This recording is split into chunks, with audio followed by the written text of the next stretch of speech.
Alladzina ya'kuluna amwalal yatama, orang yang makan harta anak yatim. Innama ya'kuluna fi butunihim nara, mereka memakan dalam perut mereka itu naro, api neraka.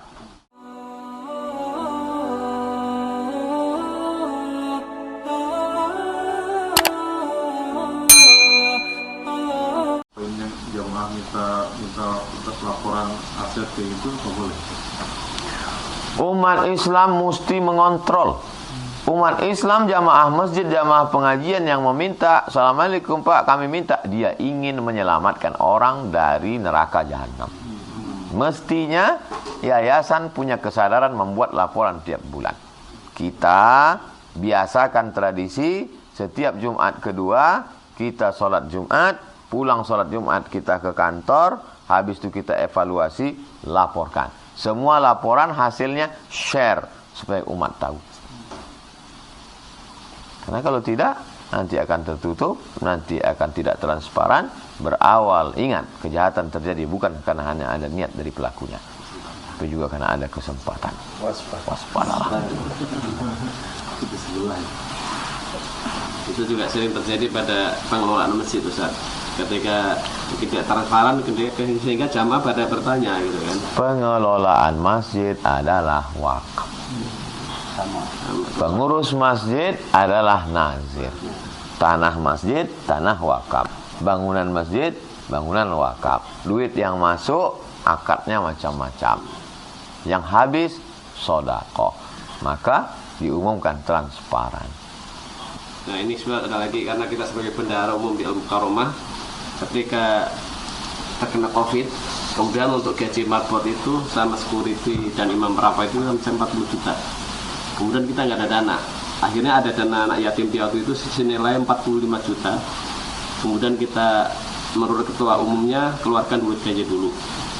Nah, setelah itu kita pun bertentangan sama beliau, jangan, lebih baik kita talangin dulu gitu kan. Jangan, lebih baik ini dulu pakai, nanti kita ganti.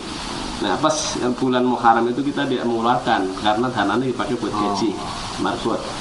Akhirnya kita pun ya dengan antusias bareng-bareng yuk kita, karena ada dana, kita tarik beberapa jamaah yang memang donatur untuk membantu mengeluarkan dana yatim tersebut. Waktu itu kita dapat cuma 20 juta dan kita keluarkan untuk kegiatan masalah yatim piatu. Nah, kemudian apa kita itu wajib mengganti setelah ada dana, Ustaz, dari dana masjid misalnya untuk mengganti dana yatim piatu itu? Ini menjadi problem buat kita pribadi. Alladzina ya'kuluna amwalal yatama, orang yang makan harta anak yatim. Innama ya'kuluna fi butunihim nara, mereka memakan dalam perut mereka itu naro, api neraka. Jadi setiap program itu ada rekeningnya. Program ini, program ini, program ini. Program wakaf Quran, ini rekeningnya, duitnya segini. Program untuk beli kitab, ini program ini. Program YTWU sekarang 12 sampai 15. Ternyata program wakaf kelas, tiba-tiba karena wakaf kelas ini dipakai, misal duitnya tinggal 5 juta. Sementara program wakaf Quran banyak. Kita alihkan pos sajalah. Kita alihkan wakaf ini, pindahkan kemari. Maka sesungguhnya siapa nanti yang akan mengganti ini? Ya kalau pengurus ini ingat.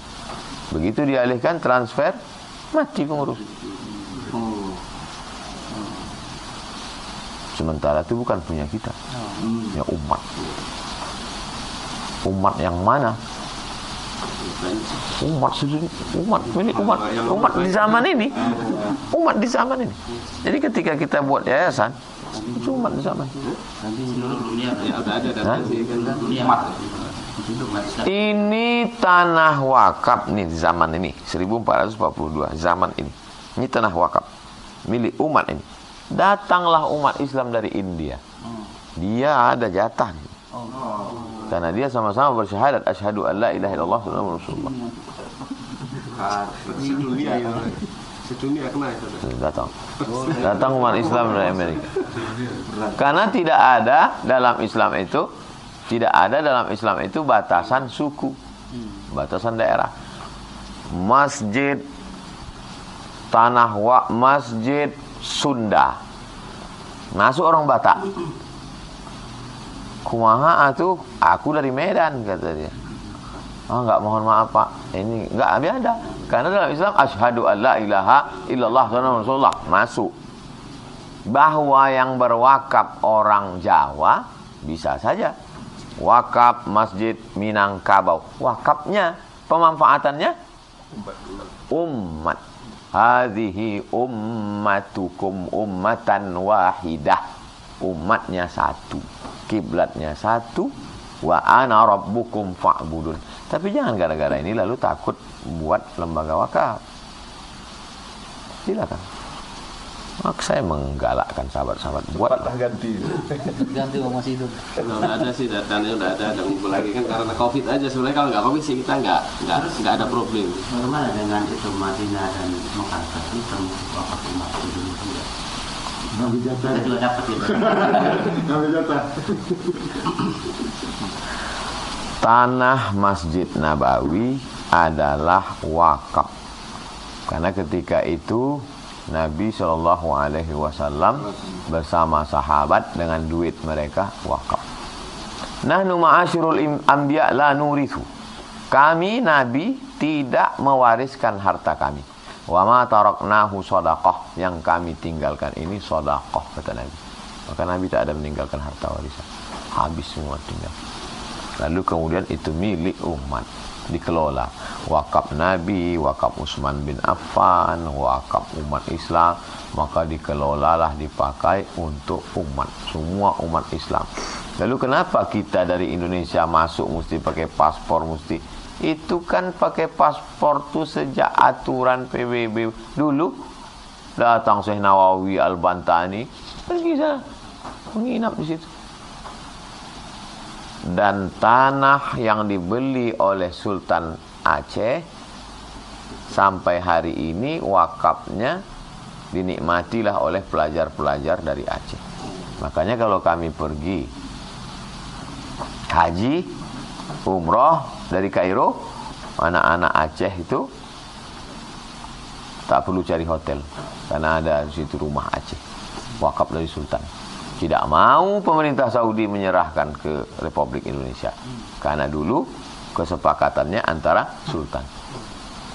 Tahu dia ini kalau serahkan habis ini. Banyak jatah. Kolam kan jadi waktu. 3 menit lagi selesai. Tambahan lagi. Untuk warisan. Jadi gimana cara memberikan warisan? Karena telah diberikan ada salah satu ahli waris yang sebelum meninggal. Satu, yang kedua, kalau warisannya berbentuk Satu-satu dulu. okay. Ada orang meninggal tahun 2010. Secepat-cepatnya habis takziah bagikan, supaya tak jadi masalah. Karena bisa jadi hari ini mati, besok mati pula dia. Paling tidak dia sempat menikmati. Ditahan, zolim. Karena kalau dibagi, meninggal orang, dibagi hari ini, sempat dia bersedekah, sempat dia wakaf. Ini ditahan, berarti kau zolim. Dia tak sempat menikmati, dia tak sempat beribadah. Terhalang ibadah dia juga gara-gara kau. Maka bagikan. Oke, karena kita tak ngaji, kita lupa, tak kita bagikan. Akhirnya meninggal dia. Maka seolah-olah sekarang tahun 2010. Seolah-olah dia masih hidup. Begitu cara membaginya. Berapa harga tanah ini? Harga tanah ini 1 miliar. Dia masih hidup nih, iya. Keluarkanlah jatah dia berapa? Jatah dia 1/4, 250 juta. Kasihkanlah. Tapi dia udah meninggal Pak Ustaz. Basikanlah ke ahli waris dia. Bulat, kumpulkan anak-anaknya. Ini jatah ayah kalian 2010, berarti ayah kalian hidup. Kalian pula lah berbagi. Maka berbagilah anak-anaknya dari 250 juta tadi, berapa jatahnya masing-masing. Sesuai dengan hukum fikih. Tapi orang yang menahan tadi, banyak-banyaklah kau beristighfar minta ampun. Karena si Fulan tadi semestinya bisa dia bangun masjid, menyantuni anak yatim, tapi gara-gara kau tahan, tak beramal soleh dia, terhalang amal. Kedua, Yang kedua itu kalau misalkan warisannya dalam bentuk properti, rumah atau tanah, karena sulit untuk menjual, apa boleh sementara itu pakai kayak berita acara gitu bahwa untuk anak pertama sekian, yang laki-laki, yang kedua yang perempuan, nggak boleh tuh. Sampai laku terjual. Wa amruhum syura bainahum. Orang-orang beriman memutuskan perkara dengan musyawarah. Duduk inventarisir. Berapa harta warisan bapak kita? Ada ruko di sana 2. Ada tanah kebun kelapa sawit di sana 3 hektar. Ada di sana sawah padi 5 hektar. Ada di sana mobil. Siapa yang kira-kira ekonominya sulit, perlu duit cash cepat? Oh, si Anu dengan Anu. Kau ruko cepat jualnya. Kau sana. Siapa di antara kita adik-beradik ini yang secara ekonomi mapan, tak perlu duit cepat? Itu ada rumah. Kau bertiga. Angka nominal, pasang harga, penetapan harga agak-agak. Kalian bertiga karena mapan ekonomi, 1 dokter spesialis, 1 dokter COVID, dan COVID paling banyak duitnya karena ini. Lalu kemudian ini bidan. Kau yang banyak duit, kalian jatah nih rumah. Musyawarah. Untuk yang sawah padi sana ada 2 mampu, yang 1 tak mampu tapi mesti masukkan sana. Musyawarah. Yang bertiga nih bagi 100 juta, 33 juta. 33 juta kata yang 2. Kau kan perlu duit sekarang, ya kita bayar aja sekarang. 33 juta kami keluarkan berdua, ambil, tinggal kami berdua. Harga 100, berarti 50. Tulis. Nanti kalau kita mati, tuliskan semua. Budaya tulis menulis dalam Islam. Iqra, baca. Apa yang mau dibaca kalau tak ada tulis menulis? Nabi menyusun 30 orang tulis menulis. Sampai hari ini masih ada suku yang tak bisa tulis menulis. Suku Sakai di Riau, suku Kubu anak dalam di Jambi, Baduy sampai hari ini tak menulis. 14 abad setelah Nabi Muhammad masih ada orang tak menulis hari ini. Huwallazi ba'atsa fil ummiyina rasulan. Dialah Allah yang mengutus seorang nabi di tengah umat yang ummiyin, tak bisa tulis. Budaya menulis zaman dulu pantang, tak boleh. Disitulah Islam menunjukkan mesti menulis. Waliyaktub bainakum. Kenapa sekarang orang tak mau menulis? Tulislah, duduk bersama, ambil materi 10.000, tulis. Wallahu a'lam. Apa namanya itu terkait dengan surat Isra tadi? Apakah ada salat sunat Isra ketika tidak di masjid? Macam sekarang kita mau Isra. Man sholat subha fi jama'atin. Siapa yang sholat subuh berjamaah, thumma qa'ada yadhkurullah, duduk berzikir mengingat Allah hatta tatlu'a syams, sampai terbit matahari. Thumma yusalli rak'ataini, sholat sunat 2 rakaat. Kanat lahu ka'ajri hajjatin wa umrah. Sholat subuh di masjid. Kalau ada orang yang berani mengatakan bisa di rumah, bisa di mall, bisa di hall, bisa di convention hall, bisa di gor, maka dia bertanggung jawab atas fatwanya. Saya dalam masalah fikih tak berani berfatwa. Kalau ada pendapat ulama, saya pilih yang paling ketat. Itu metode saya. Kalau dalam masalah fikih, saya ambil pendapat ulama. Kalau ada 5 pendapat, saya pilih yang paling ketat. Begitu manhaj Imam Ahmad bin Hanbal. Idza ruwaina fil ahkami syaddatnahu. Kalau kami meriwayatkan dalam masalah hukum, kami syadid. Dalam masalah muamalah, saya longgar. Dalam masalah hukum, saya ketat. Kenapa? Karena semua akan diminta tanggung jawab di hadapan Allah SWT. Jadi kalau kita mau salat duha. Tapi kalau ada di antara antum yang mau salat sunat isyraq, kata ustaz kami boleh. Tapi bukan kata saya. Supaya nanti di akhirat ketika ditanya, kenapa kau salat isyraq? Kata Ustaz Somad. Bukan kata aku, tak pernah ya Allah. Tapi saya tak menyalahkan kalau dia pakai pendapat ustaz dia.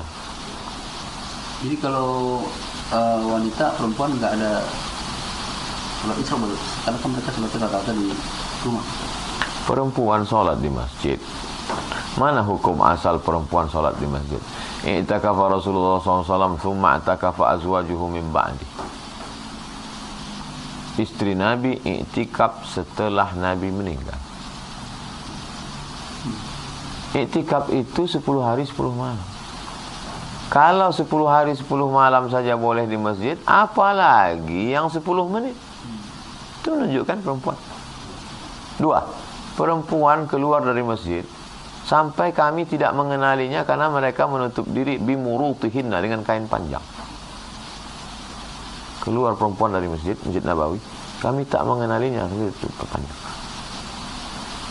3. Nabi kalau meluruskan shaf, kata Nabi, luruskan shaf. Sebaik-baik shaf laki-laki depan, sebaik-baik shaf perempuan di belakang. Berarti ada perempuan. 4. Seorang perempuan sholat di Masjid Nabawi berpegang dengan tali. Jadi kalau begitu pada shaf perempuan di Masjid Nabawi itu ada tali dia dipasang. Berpegang dia dengan tali, dikepitnya tali itu. Kenapa? Ayat imamnya panjang, dia mengantuk.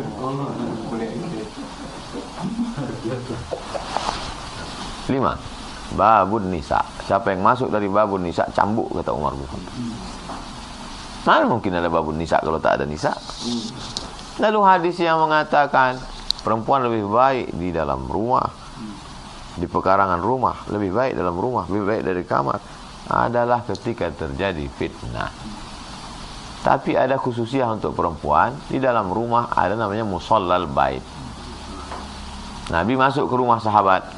Aina turidu an usalli, kata Nabi. Sahibul bait, di mana kau mau aku salat di rumahmu ini? Di situ ya Rasulullah. Salatlah Nabi di pojok. Salatlah Nabi di pojok. Tempat sujud Nabi di pojok itu ngambil barokah, dijadikan sebagai musallal bait. Itulah muncul istilah musalla. Adapun yang di luar rumah tempat salat tapi tak ada Jumatnya namanya masjid. Adapun tempat salat di dalam rumah tak ada salat Jumatnya namanya musallal bait. Di musallal bait itulah perempuan. Salat dia di situ, iktikaf dia di situ. Boleh perempuan iktikaf di musallal bait menurut Hanafi. Jadi kalau ada perempuan hari ini yang tak bisa ke masjid, tak ada mahram, menimbulkan fitnah, maka dia salat subuh di musallal bait, habis itu dia iktikaf, lalu kemudian dia salat sunat isyraq. Wallahu a'lam.